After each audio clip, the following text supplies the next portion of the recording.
1500 जश्न विलादत मुस्तफ़ा सल्लल्लाहु अलैहि वसल्लम का मतलब क्या है? बहुत सारे हो सकता है दोस्त कंफ्यूज हों, तो इस बारे में मैं थोड़ी-सी आगाही दे देता हूँ। हिजरी साल के एतबार से अब जो तारीखें जो साल चल रहे हैं वो है 1447 हिजरी। आज कमोबेश 13 सफर मुज़फ़्फ़र है। तो इस एतबार से 1447 साल हिजरी के एतबार से हो गए। और आपको पता होना चाहिए हिजरत जो है वो मक्का से मदीना आने के बाद अ, जो हुज़ूर अलैहिस्सलाम तशरीफ़ लाए, ग़ालिबन रबीउल अव्वल का ही महीना था और पीर का दिन था।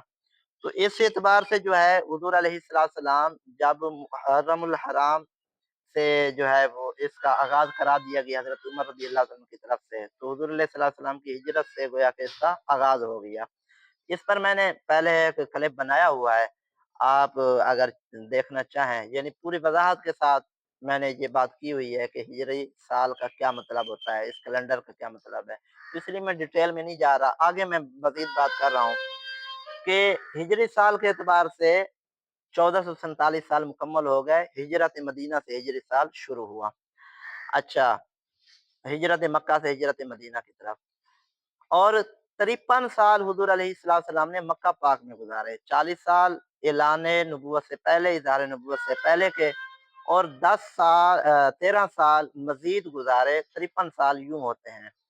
तो 53 को 47 के साथ जमा करें तो ये 100 पूरा हो जाता है। तो 1400 और मज़ीद ये 47 और 53 1500 साल इस रबीउल अव्वल को हमारे प्यारे नबी की विलादत को पूरे हो जाएँगे।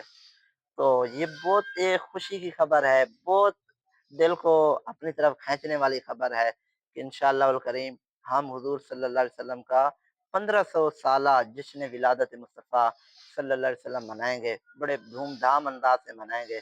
तो ये तारीख़ी एतबार से मैंने कहा आपको वज़ाहत कर दूँ क्योंकि बड़ा ट्रेंड चल रहा है कि 1500 जश्न विलादत मुस्तफ़ा मनाना है। कुछ कुछ दोस्त कन्फ्यूज़ होते हैं कि 1500 साल कैसे हो गए? तो हमने कहा आपको ये बात भी नॉलेज में होनी चाहिए।